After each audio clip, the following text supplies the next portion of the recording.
Hey everyone, John Swanson, and today we're going to be taking a minute to actually talk about relationships. How do we build, how do we strengthen? What are things that we can be doing to ensure that the relationship that we worked hard to create stays strong over time? The other thing I want to address with this video is what things we can do that actually deteriorate a relationship, or what are the things that we're doing that are actually stopping the relationship from forming in the first place. Before we get started, all relationships are built off of trust, right? It's also built off of security. Do we help somebody feel more secure, or are we helping them feel insecure? Every action that we take that is either directly correlated to this individual or indirectly correlated with this individual will have an effect on them. One of the books I'm reading right now tells a story of a king, and this king was going to see one of his friends that worked for him. And for modern days, this king was the accountant of the kingdom, and the accountant was going to throw a massive party because the king was coming to visit, and he wanted to welcome this king, and he wanted to show him how much he loved him. And so the king arrives and is surprised by this massive, extremely well done, lavish party. And at the party, everybody's showing their love to the king. But what they're also doing is they were showing their love to the finance, the accountant of the kingdom, saying, "Oh my gosh, you throw the best parties." And it was just that, you throw the best parties. And what happened is the accountant was actually outshining the king. And because the accountant went to such levels, such extremes to show the love, the actual king felt insecure because he was not in the limelight, right? And again, whether the king was right or wrong, the point is that the relationship now is going to have massive friction because the king feels insecure. This accountant makes me feel insecure.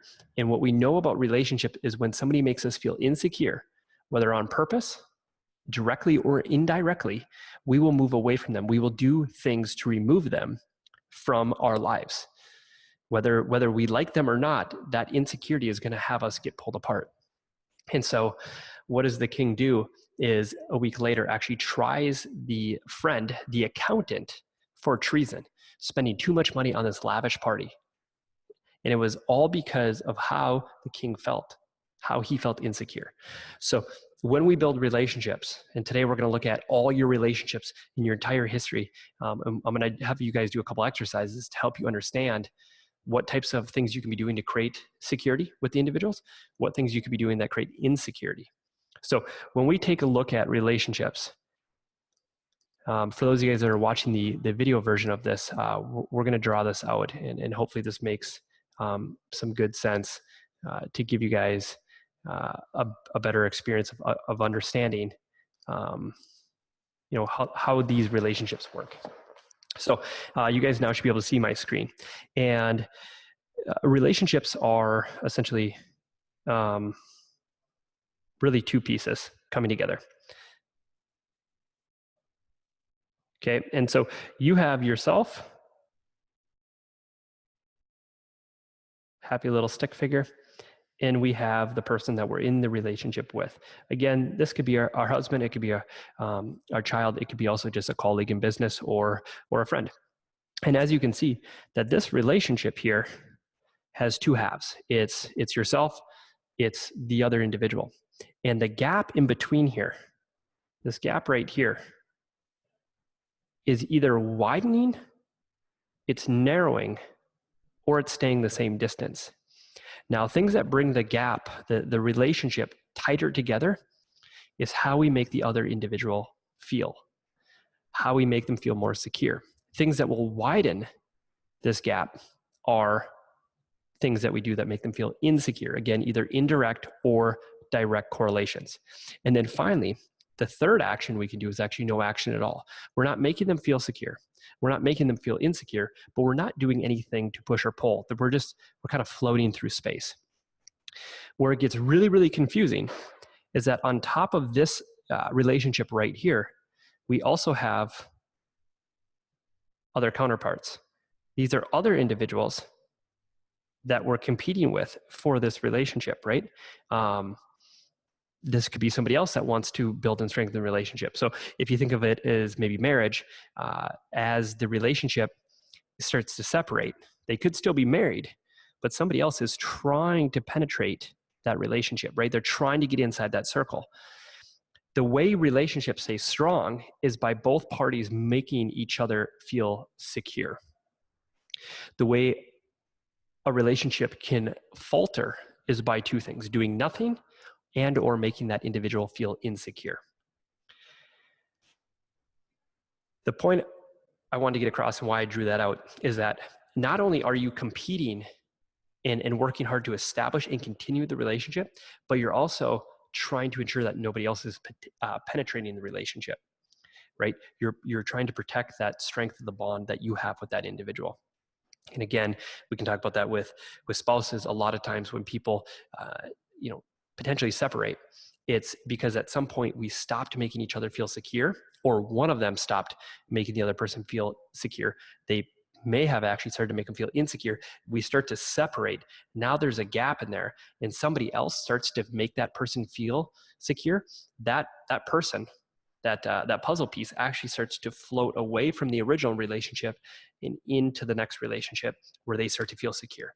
So again, at all times, people will naturally, without knowing it, move to people that make them feel secure. So you're either somebody that makes somebody feel secure, or you make people feel insecure, again, either indirectly or directly. So let's take a look at how we can do it indirectly.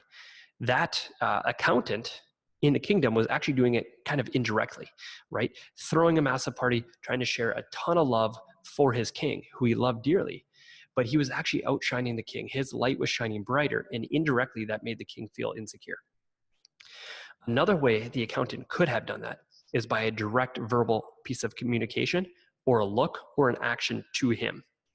Now that direct communication could also make them feel insecure. The story I used, that was not happening. We were using an indirect insecurity.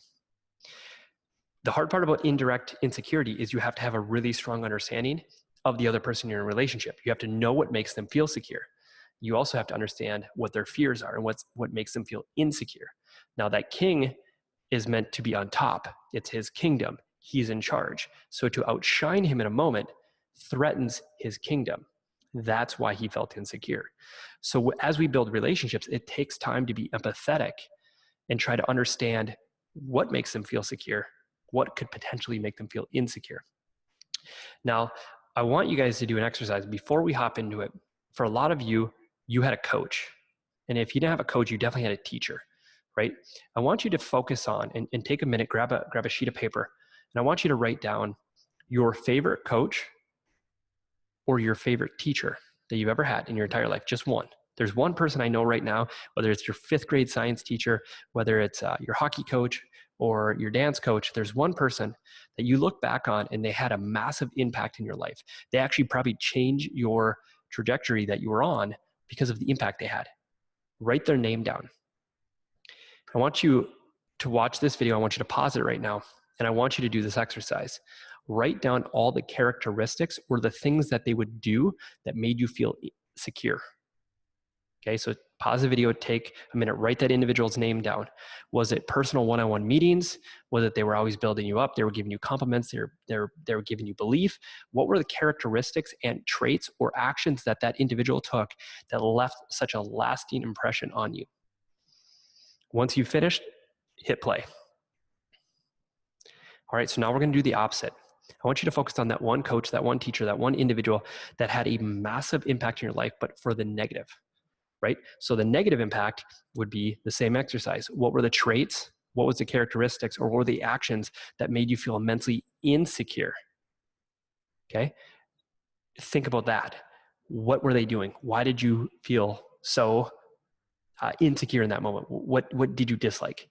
And the story I told when I did this exercise with my team is that I grew up playing hockey. In the span of roughly 4 years, I had one coach that I actually tried to quit. I was about to go to college. I was playing junior hockey, and this one coach had such a negative impact on my life that I actually walked in the room. I called up my future college coach, said, "I'm quitting. I'm done." I called my parents. I said, "I don't want to play this game anymore." The game I grew up playing for 16 years, I absolutely despised it. He made me hate the game. And it was those characteristics, it was his traits, it was his action that completely took the love out of me to want to do the thing that I loved. He completely took the soul away from me. That one coach had such a negative impact on me that he almost changed my trajectory forever. And now, luckily, there was something that happened along that path where I got moved and I had a different coach. And it was within days where I loved the game again. And he wasn't my favorite coach, this new coach, but he started to breathe back that heart and soul of me to love the thing I was doing. Fast forward, when I turned pro for the first time, I was sitting down with my coach, and I remember sitting in there having a conversation, and he didn't ask me one thing about hockey. He asked me everything about my girlfriend at the time, where my mindset was asked. He was asking me all these questions about my family. And there was all these traits, these characteristics, and these actions when I was coached by this individual that he was my favorite coach. He was not my best coach. He was my favorite coach because of those characteristics, right? So we have two major polar opposites of a positive person that breathes energy into me and somebody that was sucking energy out of me. And the interesting part is they were roughly a 4-year span of, towards the end of my career, I actually loved hockey more than I'd ever loved it. And it was because that one coach, again, put me on a different path that this negative energy coach was stealing from me. So you've done the exercise. You have one coach that has a massive impact in you. You now have identified the characteristics, the traits, and the actions. But you've also done the opposite. The negative coach's actions, characteristics, and traits. So take those out, and what I'd love to have you do is actually T-chart them. So on the left side, put all the negatives. On the right side, put all the positives. And now self-reflect on yourself. Are you showcasing more of those positive traits to the people you come in contact with? Or are you showing more of your negative traits? So once you have that power, you now know how to carry yourself. You now know how things might be perceived. The next thing is where it gets harder is that when we make people feel insecure indirectly. Again, that takes much more time, much more mastery, but it's now getting inside their shoes, understanding what makes them feel secure, what things could potentially make them feel insecure. So if you're coaching a member and you walk up and you say, no, that's not right. I need you to do it like this. Well, what you did is you threw an insecure comment out. You're doing something wrong. I need you to do it this way. And a lot of times people could say, well, that's coaching. But did we have to phrase it that way? Did we have to throw the insecure statement out? Because now that member, every time you walk up to them, knows that the first thing you're going to say is something that they do wrong. And yeah, you might give them praise later, but it's always being matched with a level of insecurity. Why not walk up to them and say, I love the hard work that you're putting forth. Let's make these changes. Compliment, we're still getting the desired change that we want. So again, it goes back to coaching, even on the floor, off the floor, or even with our fellow team members. Every comment we make has the potential to either make them feel more secure or insecure. And again, the reason why I wanted to take time and talk about this is a non-traditional business topic, but who cares? We know we're in the people business. And if we're really good at creating great relationships, we're going to be successful, right? Doors will open for us. Relationships and friends are easier to make because people trust us. We make them feel good.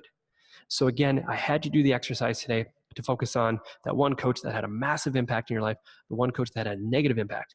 And now I want you to take time and list out all the ways you could make a potential member of yours or a person that you come in contact feel insecure, especially for those of you that are watching that are fitness coaches or business owners. When you have a conversation with somebody, you go to correct them. What are ways that you could be making them feel insecure directly? Now, what are ways that you can make people feel insecure indirectly? And then finally, the next step is how can we make our members, the people we come in contact, feel secure at all times? Because we know that when we make people feel secure, they will naturally gravitate to us. We're able to build relationship. We're able to build trust. When people trust us, they feel secure. around us, they're naturally going to gravitate towards our culture and our community. So again, non-traditional topic, but I hope it's tremendously impactful for those that you come in contact with. Are you making people feel secure, or are you making them feel insecure?